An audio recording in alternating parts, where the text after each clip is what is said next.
Thank you, Magnus. About 10 years ago, after having spent the first part of my career, actually on the advice of a senior conservationist at the time, Dr. Richard Leakey, learning about money and business in the very unwild areas of New York, London and Nairobi, I went back to Africa and after a couple of years set up with a colleague a small company called Conservation Capital, which certainly at the time focused on two things which were relatively niche. You used the word an odd animal. It certainly felt like that at the time. And those two focuses were, firstly, exploring and developing the potential of commercial business as a tool for conservation, and secondly, exploring and developing the potential for commercial finance to fuel that. It's a big subject area, and in the 10 minutes or so that we've got left, I can only point to what we do. But I think on Thursday, a colleague of mine, Neil Burney, will be developing some of these themes in the sustainability session, and I hope that some of you will be able to attend that. But in brief. Okay. We think about business, and we use the term conservation enterprise, and in general terms, that can mean any commercial activity that generates economic benefits in ways that can support a conservation outcome. When we started, we acted mainly as entrepreneurs, building these businesses ourselves. But over time, we realized that if we needed to create or wanted to create a wider impact, we had to start working through partners, and rather than operating as entrepreneurs, acting rather as catalysts for bringing together the necessary ingredients for conservation enterprise to flourish. And let me quickly summarize what we think they are. We operate in a world of constrained resources, and like all of us in this room, we need to focus what resources we do have on the most relevant conservation contexts, where the values are greatest, where the threats are greatest. And that's a very important guiding definition for the work we do. Secondly, we focus very, very heavily on developing or helping develop the property rights that are necessary for conservation work to flourish in general, and of course business, whether it's in conservation or not. Property rights are fundamental for the work that we all do. We also obviously need to establish that whether in those contexts there are products for which viable markets exist, and this is a third stream of what we focus on. You need money, of course, to develop these businesses, and crucially, you also need good entrepreneurs and operators. And finding those and connecting those operators to these contexts is a critical component. So you have these five sort of dots that need to be joined. And I guess if we have any skill, a crucial area is developing the partnerships for joining those dots and to allow the resultant enterprises to flourish. If you do that right, you'll achieve those 3 or 4 words at the bottom of that definition, supporting a conservation outcome. And so what do I mean by that? Let me just guide you through a range of examples. The first and perhaps most obvious one is simply using businesses or developing businesses to generate finance or money that can actually support the operations of a conservation initiative, whether that's a national park, whether it's a private conservancy, whether it's a communal conservancy, or otherwise. The classic model here is obviously tourism.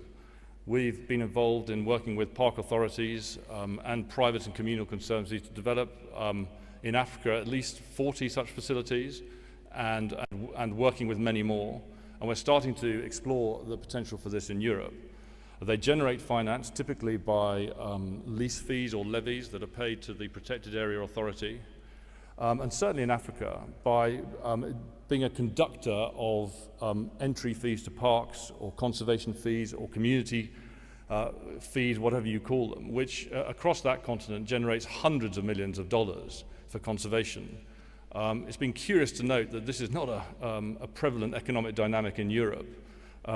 And it's certainly something we're focusing on with our new work through Rewilding Europe. Another area might be working with businesses that can help reshape commercial activities or indeed livelihood activities that are damaging to conservation or the environment, and attempting to address that. Anyone who's aware of the savanna landscapes of Africa will be aware of the devastation that's caused by charcoal. And so the raft of new clean tech businesses in the solar space, in the sort of biogas generation space, these are businesses that have real potential to help address issues like charcoal production, and we're working closely with them. Often, these livelihood activities or commercial activities are a result of poor access to markets. In the savanna landscapes of East Africa, nomadic pastoralists tend to overstock ecosystems and landscapes with livestock. And one key reason for that is they have no efficient route to market. So recently, with the Northern Rangelands Trust in northern Kenya, we developed a financing mechanism that was made available to commercial ranching operations that would help trade pastoralist livestock into the markets, acting effectively as an escape valve for much of that overstock. In South Africa, we worked with Fauna and Flora International and the Flower Valley Project in the fynbos habitat of the Cape Agulhas region. Very, very biodiverse, very important, and very threatened by, amongst other things, the wine business. We developed a business with our partners there that helped develop international markets for the actual flowers that are such an important part of that ecosystem. Something which was able to involve and engage a large number of local community members and start creating an alternative land use other than converting that habitat to wine. An interesting project we worked on was in the Congo, where as a result of the war, agricultural producers on the banks of the rivers deep in the forest had previously had access to markets through effectively shipping trade. That shipping trade had died during the war, and we created a revolving fund to help underwrite the restarting of that shipping trade, to try and enable that agricultural practice to start again and suck people back out of the forest, where they had to become dependent on many unsustainable practices, including sort of rampant bushmeat poaching. This may not be so relevant in Europe, this example, but in Africa it really is, where there's more and more mouths to feed and an increasing imperative for food production. That production processes are often inefficient, and they're causing a lot of land conversion into important natural areas. And this needs to be reversed. In southern Tanzania, we've worked with a group of entrepreneurs out of the tea business to create the Rungwe Avocado Company, which is grafting Hass avocados onto green avocado rootstock with 5,000 farmers around the Mount Kitulo National Park and the Livingston Forest Reserves.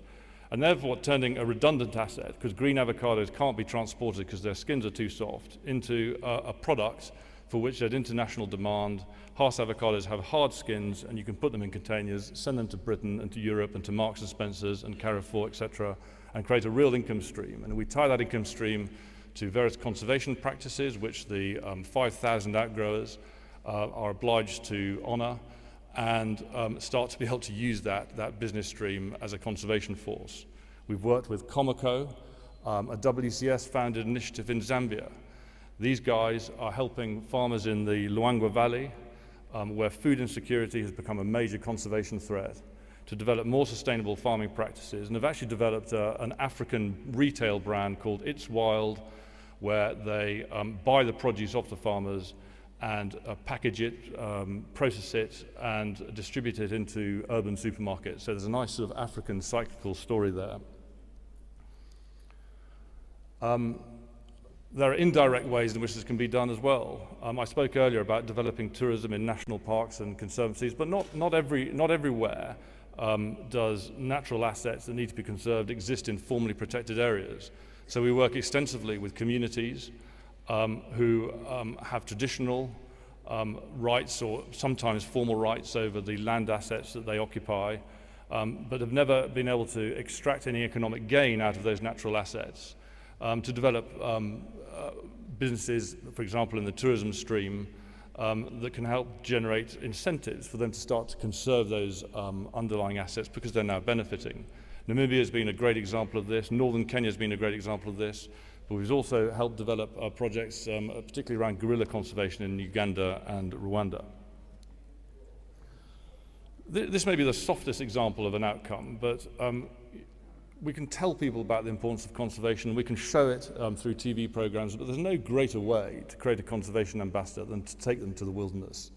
And so I think that tourism has an important role in doing that, being able to take more people in more informative and interesting ways and exposing them to good times in the wilderness, but actually teaching them about the context in which they are enjoying their holiday.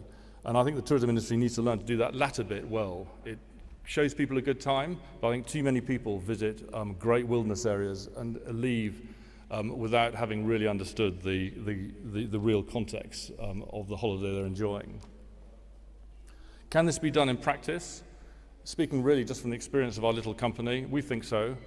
We've helped mobilize with our partners more than $200 million of investment finance. Most of that, Mark Hugh, has gone into securing land assets, but a third of that has gone into financing the development of enterprises, nearly 70 of them. They generate now about $30 million a year of revenue, so we think the products do exist for which there is a market demand. They impact human beings. They employ 5,000 people directly. Those agricultural examples I gave you indirectly employ nearly 80,000 outgrowers. This is impacting hundreds of thousands of families. They're generating direct funds for conservation, nearly $5 million a year. And of course, if you combine the investment case, the economic case, the people impact case, the conservation case, this starts to become politically relevant, which, as we all know, is fundamental. As I said before, we've started to explore the role of commercial finance. Why commercial finance rather than the traditional philanthropic or grant-based finance that has fueled the conservation world? Several reasons. Firstly, because we can. Many things in conservation can't generate a return and need to be funded through grant money or philanthropic funding. But when you're developing a business, you're creating a return, and you can leverage that to start accessing financial markets which typical conservation initiatives can't. And that's been helped by the rapid emergence of what people are calling the sort of impact investment movement, where more and more money is being made available, not necessarily in terms of the for financial returns which are softer than traditional investors would require, but for the development of businesses which will achieve social and environmental goods. With grant money, often one of the problems that we had with working with particularly NGOs that we partnered with is that we were told where to spend the money. And in business, what normally happens is good money will follow good ideas. It's quite difficult to invert that dynamic and have to spend money where it's possible that the commercial context doesn't warrant it. When we create control of our own funds, we have more opportunity to actually support businesses that are strategically relevant and that we can dictate, rather than having to necessarily pander to the strategic imperative of some bilateral funding agency. Grant money often compels you to work with startup businesses. That's great, and it's often very important. But we think there's a tremendous opportunity to work with existing businesses and steer them towards having greater conservation outputs. You can't really invest grant money in existing businesses. It's just philosophically difficult to do. But if you're using commercial money, you can. Often when you have a grant financing dynamic, once you've given the money away, you lose your leverage. But if you're investing debt or equity in a business, you're now part of that business. You're going to stay on the board as a partner in the business, and you can use that to leverage the sort of conservation behavior that you want that business to pursue. It's a bit more difficult when you've just given a grant away, because you have no really ongoing stake or influence or leverage in the business concerned. I think it's a general human dynamic that when you get given something for free, it's often a bit less valuable than something that you've had to work for or have to pay back. And we think this positive power of risk, both as an investor, where we're accountable to our investors, we have to do more due diligence. The people who we spend our money on have to pay it back. It focuses the mind. And I think that's an important attribute. Obviously, we can develop businesses. When you give a grant away, it's gone. When you invest money, you can get it back and you can recycle it maybe multiple times over the course of the life of that finance. And there are other benefits too in terms of limiting the market distortions that are created with free money. And often grant money is not sufficient to fill the gap. Again, is this just a pipe dream? Is that thesis just theory? Well, in Africa, two years ago, we launched the African Wildlife Capital. It's the first impact investment fund on the African continent that's investing only in conservation enterprises. It's very small, but we have $7 million under management now. We've done deals in 6 countries, in agriculture, in livestock, in tourism, ranging from $250,000 to $1.5 million. Just embryonic and starting, but beginning to prove a point. And this brings me to the final slide. As I said earlier, in Europe, we are a co-founding partner of Rewilding Europe.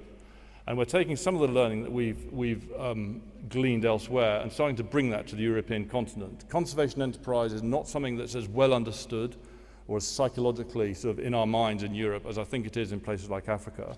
But it's starting to appear, and we want to help fuel that with many things, but one of them being money. We operate in an economic crisis where it's difficult to get banks to lend you money. So we've just launched Rewilding Europe Capital. Again, it's very small, but we're open for business. So any of you who want to develop a conservation enterprise or know of someone who does and can't get the finance, please give us a call. It's small, but we'll look at applications for up to 80,000 euros. And as I said, we're open for business today. This is effectively the launch of Rewilding Europe Capital, and I hope it'll be the start of something interesting and new on this continent. Thank you very much.